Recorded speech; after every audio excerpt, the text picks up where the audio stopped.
తిరిగారు. సో ఇంకా ఆలస్యం అవుతోంది అనేది కొద్ది మందిలో ఉన్నటువంటి పరిస్థితి. ఇప్పుడైతే కృష్ణారెడ్డి క్లియర్గా ఇదంతా తప్పుడు ఏదైతే కేసు పెట్టారో అప్పుడు ప్రైవేట్ కేసు ఏదైతే సునీత పైన కావచ్చు, రామ్ సింగ్ పైన కావచ్చు, లేదంటే సునీత భర్త పైన కావచ్చు అనేది తేటతెల్లమైంది. సో ఎవరు చెప్తే పెట్టించారు అనేది ఇప్పుడు తేలాల్సి ఉంది. ఏంటి సార్ మీ అబ్జర్వేషన్ ఏంటి? ఇక్కడ ఎవరు చెప్తేనే వెరీ స్పష్టంగా కనిపిస్తుంది కదా. ఇప్పుడు తులసిరెడ్డి గారు చాలా క్లియర్ గా అన్ని వివరించారు. అవును, అక్కడ జగన్మోహన్ రెడ్డి ప్రభుత్వం లేదా ఆయన, ఇంకా నేను ఓపెన్ గా చెప్పాలంటే ఆయన భార్య భారతి ఫుల్గా అవినాష్ రెడ్డికి సపోర్ట్ చేయటం వల్లనే ఇవన్నీ జరిగాయి. తప్పుడు కేసులు పెట్టడాలు, కేసు పక్కదారి పట్టించే ప్రయత్నాలు, అసలు సిబిఐని అడ్డుకునేటువంటి పరిస్థితి ఎందుకు వచ్చింది? అంత ధైర్యం ఎలా వచ్చింది అంటే అప్పట్లో కేంద్రంలోని బీజేపీ ప్రభుత్వం జగన్మోహన్ రెడ్డి చెప్పిన మాట వింటూ ఉండేది కాబట్టి ఆ పని చేయగలిగారు, ఇలాంటి చేయలేరు, అంత ఈజీ కాదు. ఇక్కడ ఇప్పటికైనా నిజాలు తెలుసుకొని అది తప్పుడు కేసు అని చెప్పి బయటకు వచ్చినందుకు మంచిది. ఆ పిఏ కృష్ణారెడ్డి అనే అతనికి పూర్తిగా ఈ హత్యకు సంబంధించిన అన్ని విషయాలు తెలుసు.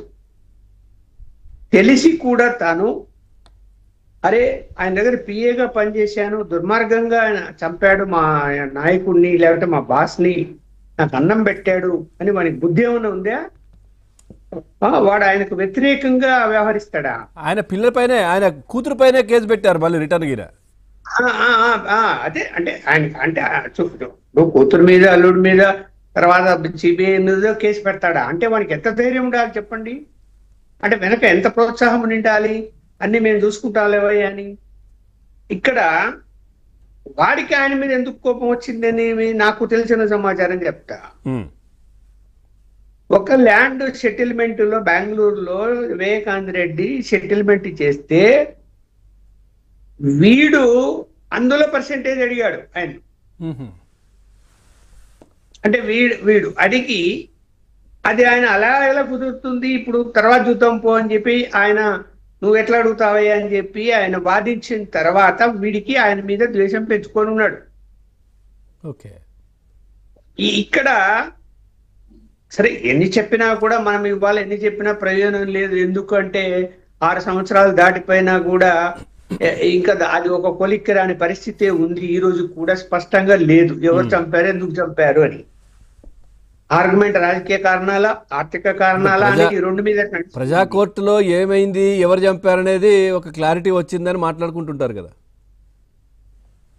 అదే ఇక్కడ ఎన్ని చెప్పినా వీళ్ళు చంపినటువంటి వ్యక్తులు మేమే చంపామని చెప్తున్నారు. నేను కత్తి పట్టుకున్నా, నేను ఇది చేశాను, ఇట్లా చేశానని వాళ్ళంతా చెప్పినట్టు నేను చూశాను. వాళ్ళు మాట్లాడిన మాటలు కూడా. ఇక్కడ పులివెందులు ఎలా ఉంటుందంటే మా అందరికంటే తులసిరెడ్డి గారికి బాగా తెలుసు. వాడు చంపకపోయినా నువ్వు చంపానని చెప్పురా అంటే వానికి తగిన డబ్బులు ఇచ్చి వాళ్ళ కుటుంబానికి మంచి ఆర్థిక సాయం చేసి చెప్పురా అంటే వాడు వచ్చి నేను చంపానంటాడు, నేను అక్కడ ఉన్నానంటాడు. అలాంటి ఎన్నో కేసులు నేను కోర్టులో కూర్చొని విన్నా, చూశానమాట అలా చెప్తుంటే. ఇక్కడ ఆ కుటుంబం మీద ప్రేమ ఉన్నటువంటి వ్యక్తులు సరే, ఇప్పుడు రాజశేఖర రెడ్డి పరిపాలన ఆయన మనస్తత్వం వేరు, వివేకానంద రెడ్డి వేరు. అసలు వివేకానంద రెడ్డి లేకపోతే రాజశేఖర రెడ్డి లేడు. నేను మళ్ళీ చెప్తున్నాను, వివేకానంద రెడ్డి ప్రతి పల్లెకు వెళ్ళేవాడు, ప్రతి మనిషిని గుర్తు పెట్టుకున్నవాడు, ఏ సమస్య వచ్చినా అటెండ్ అయ్యేవాడు, ఆర్థిక సహాయం చేసేవాడు, అండగా నిలిచింది వివేకానంద రెడ్డి.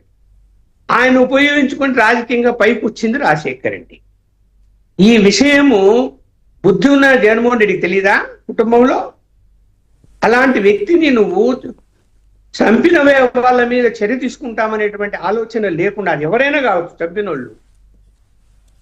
చంపించిన వాళ్ళ మీద చర్యలు తీసుకోవాలన్నది అతను ఎందుకు అంత భార్య చెప్పిన మాటలు విని చేశాడు? ఆ కేసును పక్కదారి పట్టించడానికి కరెక్ట్ కాదది. ఎవరైనా సరే అట్లాంటి పనులు చేయకూడదు, చేశారు. చేసిన తర్వాత నువ్వు నీ సీట్లో, ముఖ్యమంత్రి సీట్లో కూర్చున్నావు, లా అండ్ ఆర్డర్ నీ చేతిలో ఉంది, పోలీసు వ్యవస్థ నీ చేతిలో ఉంది, సిఐడి ఉంది. ఎంతసేపు దాన్ని బయటికి తీస్తారా అంశాన్ని? హత్య కాబడ్డ వ్యక్తి మీ బాబాయ్, అవసరమే లేదు, సిబిఐతో పనే లేదు. ఎవరైతే ఏముంది, నీ నీ నీ నీ బంధువులైతేనేమి, నీ స్నేహితులైతేనేమి, ఎవడైతే ఏముందండి, పలానోళ్ళు చంపారంటే లోపల పడుతుంది నేను చెప్పాలి కదా. అంటే రక్త సంబంధం కదా అది. ఇంకా ఇంకా జాగ్రత్తగా నువ్వు కేసు డీల్ చేసి ఉండాల్సింది ఎవరు? జగన్మోహన్ రెడ్డి. అలాంటిది తప్పుదారి పట్టించడానికి ఆయన సహకరించాడు అంటే ఆయనకు ఏమైనా మానవత్వం ఉందా? నాకు చెప్పాడు ఒకరోజు వివేకానంద రెడ్డి, వాడికి కోపం వస్తే గనక కుర్చీ, ఒకరోజు వాళ్ళ అందరు కూర్చొని మాట్లాడుతూ ఉంటే వాడికి కోపం వచ్చి కుర్చీ వాళ్ళ నాయన మీద ఇసిరేశాడట. రాజశేఖర రెడ్డి గారి పైన ఇసిరేశాడట. ఆయన మీద పర్లేదనుకో, పక్కన పడింది. అట్లాంటి వాడు ఎందుకు ఆ మాట నాకు చెప్పిండంటే, ఎంపీగా ఆయన రిజైన్ చేసిన సందర్భంగా నేను అడిగాను, నువ్వెందుకు రిజైన్ చేస్తున్నావే అని. అంటే ఇంట్లో గొడవలైన లక్ష్మణ్ నీకు తెలీదు, వాడు నాకు ఎంపీ సీట్ కావాలంటున్నాడు, రాజశేఖర్ గారు పిలిపించి ఇట్లా అడుగుతున్నాడు, ఏం చేద్దామని చర్చ జరిగింది. చాలా వాడు ఇట్లాంటి మనిషి, అదే పొద్దున ఎందుకు వచ్చిన గొడవల్లే, ఇంట్లో ఎందుకు ఫ్యామిలీ పరంగా గొడవలు పెట్టుకోవాలి, మంచిది కాదు కదా అని నేను తప్పుకున్నామని చెప్పి నిర్ణయించుకున్నా అని చెప్పి. లక్కీగా సోనియా గాంధీ ఈయన రాజీనామాను వద్దని చెప్పింది కాబట్టి సరిపోయింది. ఒప్పుకోకే ఈ రాజీనామా పక్కన పడేశారు. ఆయన అప్పుడు ఆ సందర్భంగా నాకు చెప్పాడు, ఇట్లా వాడి కోపం అట్లాంటిది. అలాగే నేను కూడా ఒక వార్త రాశాను, ఒక ఎస్ఐని పోలీస్ స్టేషన్ లో టెలిఫోన్ వైర్తో కట్టేశాడు. అవును, చెప్పారు మీరు గతంలో అక్కడికి జగన్మోహన్ రెడ్డి సెటిల్మెంట్ కి వచ్చి హంగామా చేశాడని కూడా మీరు చాలాసార్లు చెప్పారు. మరి ఇక్కడ అట్లాంటి వ్యక్తి అరే కొంచెమన్నా ఎవరికైనా మన తమ్ముళ్ళు అన్నలు మన రక్తం పంచుకున్న వాళ్ళంటే అభిమానం ఉంటది. ఒకవేళ కోపం ఉండొచ్చు, లేకపోతే ఆర్థిక పరంగా ఏదైనా వివాదాలు ఉండొచ్చు, మన అన్నదమ్ముల మధ్య ఇట్లా ఉండొచ్చేమో, కానీ ఏదైనా ఇష్యూ వచ్చినప్పుడు రక్త సంబంధం అనేది బయటపడుతుంది. ఇక్కడ నీకు మొన్న తాజాగా చెప్తున్నా నేను ఒక విషయము, విజయసాయి రెడ్డి రాజీనామా ఓ విషయము, టెలిఫోన్ చేసి లండన్ కు నేను రాజీనామా చేస్తున్నానంటే భారతితో మాట్లాడని ఫోన్ ఇచ్చాడట. భారతితో మాట్లాడని ఫోన్ ఇస్తే నేను ఆమెతో మాట్లాడని ఫోన్ పెట్టేశాడు. అంటే ఇప్పుడు ఈయన చిలక పలుకులు పలుకుతున్నాడు, వెనక ఎవరున్నారు ఇవన్నీ? ఆ ఫ్యామిలీలో ఎవరు? క్లియర్ గా అవినాష్ రెడ్డి ఇంటి నుంచే చంపిన వాళ్ళు ఆ స్పాట్ కు వెళ్ళారు అన్న ఎవిడెన్స్ క్లియర్ గా కనిపించింది కదా.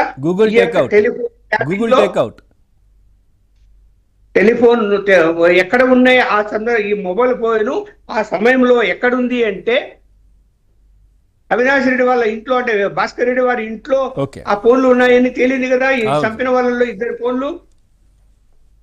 ఇంకంతకంటే ఎవిడెన్స్ ఏం కావాలయ్యా? మీ ఇంటి నుంచి పోయారనేది క్లియర్ గా కనిపిస్తున్నది కదా. ఇప్పుడు ఒక మంచి సిబిఐ కూడా చాలా పర్ఫెక్ట్ గా ఆధారాలు సంపాదించకుండా ఆధారాలని అనేక విధాలుగా వాళ్ళు అడ్డుకున్నారు, మానసికంగా కూడా వేధించారు. వాడప్ప కృష్ణారెడ్డి గారిని సిబిఐ వాళ్ళు కొడతారా? లేకపోతే నీకు డబ్బులు ఇస్తాము, నువ్వు అట్లా కాదు ఇట్లా చెప్పు అని అంటారా సిబిఐ వాళ్ళు? అంటే ఎక్కడన్నా